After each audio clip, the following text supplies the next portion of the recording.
It's the largest of the 8 species in the world. You can find them over Indonesia, Papua New Guinea and northern parts of New Zealand.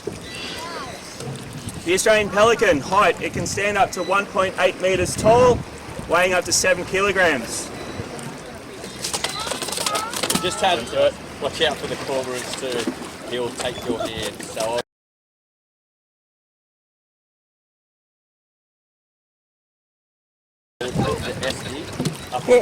So he did pinch one and drop one down there. Brendan's first day with us today, guys, so he's just learning about the pelicans and about the cheeky cormorants. He's going to lose his finger in a minute. We've also got our whistling kite. It's just arrived, Brendan, if you'd like to throw him up the fish. Everyone want to get a good photo? Now's your chance. That's our whistling kite, guys. He's going to take that up to the apartment, grab a fish, grab that fish and share it with his girlfriend. He might come back down and grab another one. If he does, get your cameras ready. It does happen very, very quickly.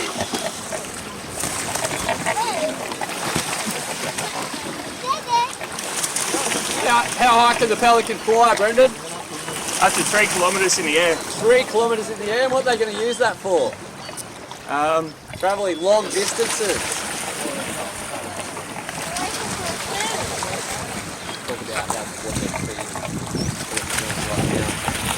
So guys, the main diet of the pelican is small fish. They use their very long beak, which is up to about 40 to 50 centimetres in length. They'll use that to dive down into water and pick up small little crabs in the sand. They also work together to herd fish in, and then one pelican will scoop up fish and then they'll take it in turns. As you can see, they've got a rather large wingspan, it's up to 2.5 metres. They can glide up in the air for up to 24 hours, which will take them hundreds of kilometres while they're in their breeding season. Has anyone ever seen a baby pelican before? Anyone seen a baby pelican, guys? Do you know what that is? No. Has anyone seen? Have you seen one? No? Anybody seen one? Does anyone know why? Anyone want to have a guess? They go out west. Where do they go?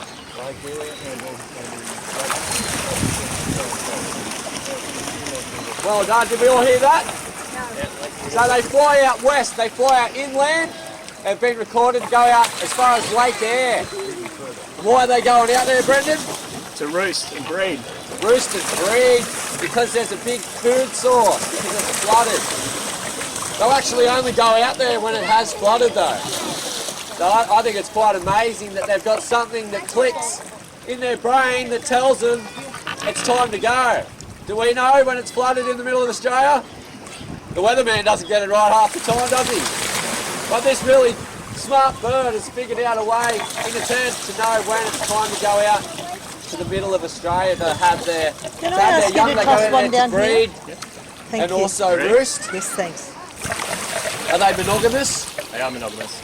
Are they? I believe so. No, they're not. Oh, okay. Kookaburras are monogamous. Our pelicans aren't monogamous.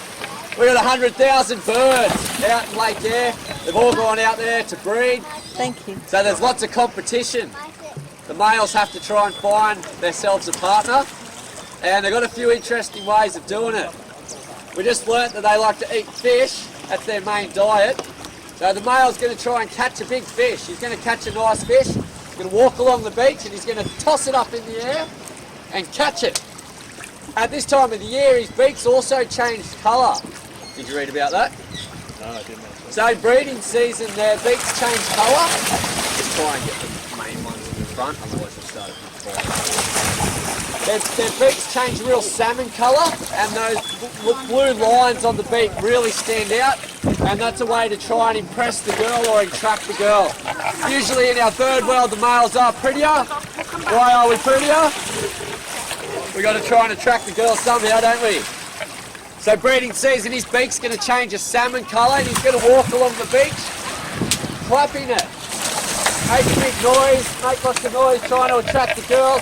He can also ripple the pouch underneath there. So you see the big pouch underneath his beak? It's a very important part of the way they eat. It holds a lot of water, but they can also use it to cool themselves down by rippling it. It looks really cool, it makes a funny noise, and it's another way that he can try to impress the girl.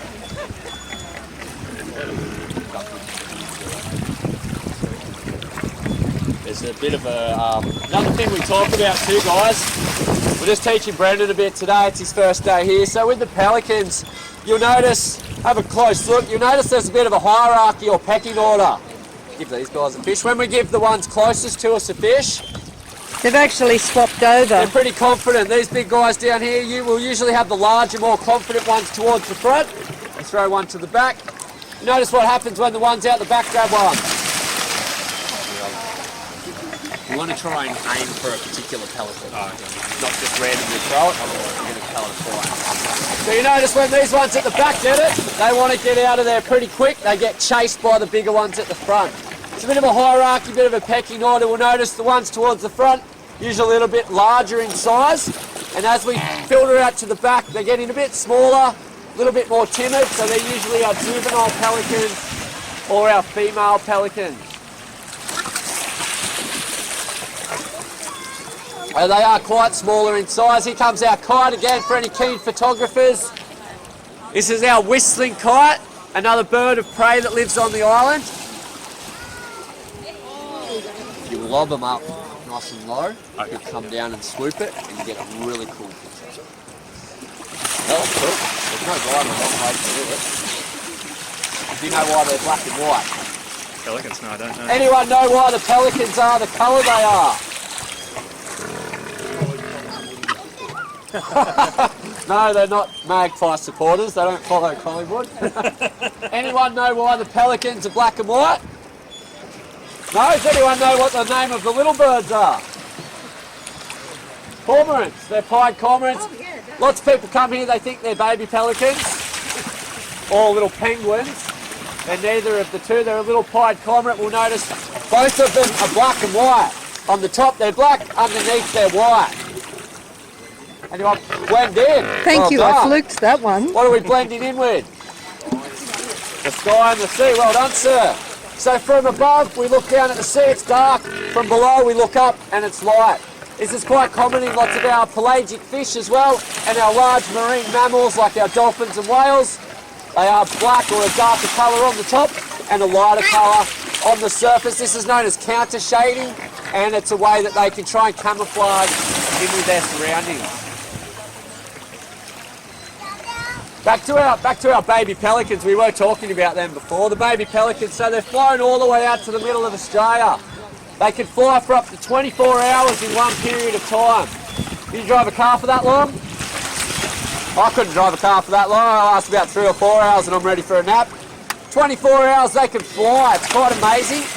As Brendan mentioned, they can reach heights of up to 3 kilometres in the air and reach speeds of around 50 to 60 kilometres per hour.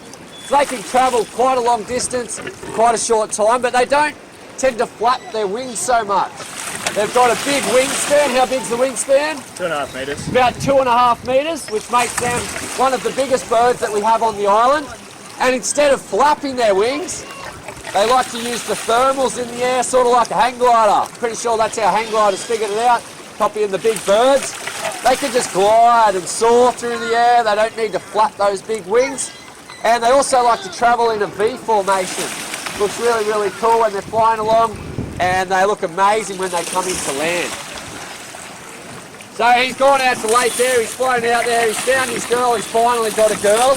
After they've bred, it only takes about 4 days for the female to lay her eggs. About 4 days after that, about 30 days after that, so about 1 month, those eggs will hatch. About a month after they've hatched, they'll all go into a bit of a nursery or a crèche where all the pelicans will be looked after together. There could be up to 100,000 birds out there. There's going to be lots of babies. Instead of them individually looking after them, they go into one big group or a nursery and all the little pelicans are looked after together. When they're born, they're only quite small.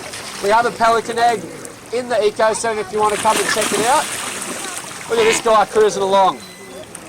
We've got one of our old cormorants just plodding his way along here to try and catch a fish. So it takes about 3 months for that little pelican to grow, to be fully grown, to be able to fly back to the east coast of Australia. And that is why we never see baby pelicans on the east coast, because they have flown out to the middle of Australia, they've bred, they've had their young, and by the time they're big enough to fly and come back, they look like a full-grown pelican. There has been some colonies in Sydney though that have found different food sources. Instead of hunting, they figured all they have to do is go from a boat ramp to a boat ramp to a boat ramp to a boat ramp to another boat ramp to a pelican feed to a boat ramp. And what are they doing? They're not hunting anymore. So they're not using their skills, they're not eating correctly because the things that they're given at the boat ramp might not necessarily be exactly what they should be eating. It's just an easy thing for them to eat. And they've found little islands as well that they can try and breed on. Because there's a food source, they don't have to go away, they don't have to compete for their food source, it's quite easy. But unfortunately we're seeing them have lots of diseases and different problems with their young. And unfortunately those diseases are spreading through the colonies and eventually those colonies will probably die off.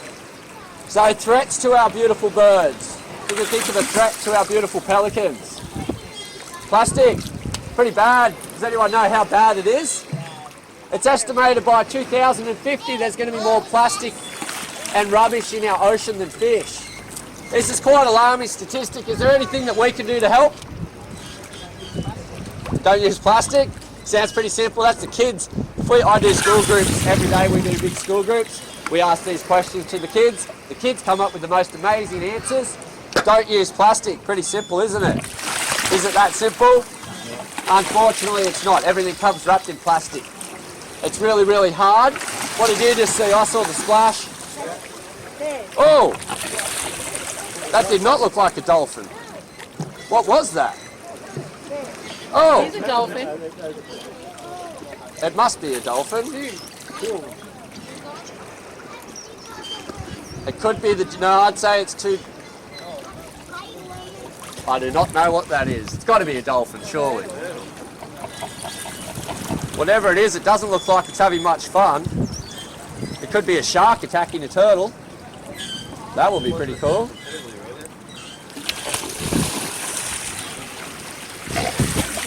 Whoa, what is going on out there? Sorry guys, distracted by this, I hope you don't mind. This is pretty cool, I've never seen this before. It'd be nice to figure out what it is. Most commonly you'd think it would be the dolphins. We do have around 600 to 800 dolphins that live in the marine park. But in saying that, we do get lots of other animals that visit the marine park. Oh my god, that's got to be, I think it's a shark. What? Oh my, is it a dugong? It looks like something's being attacked, doesn't it?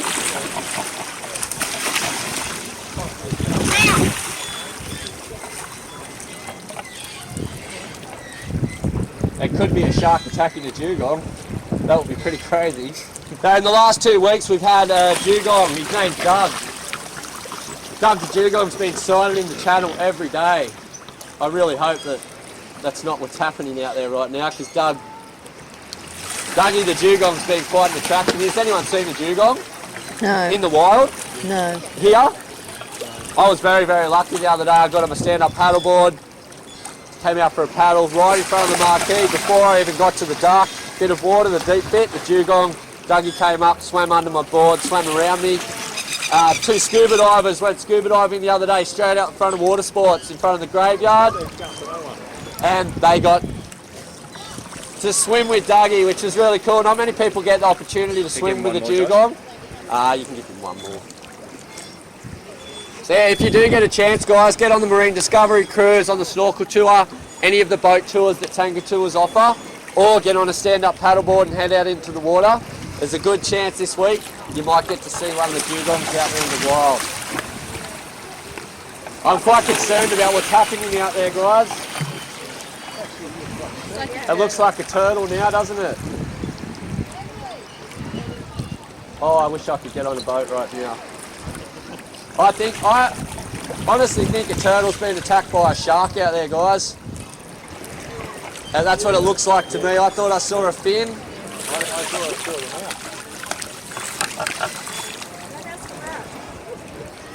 Oh my god.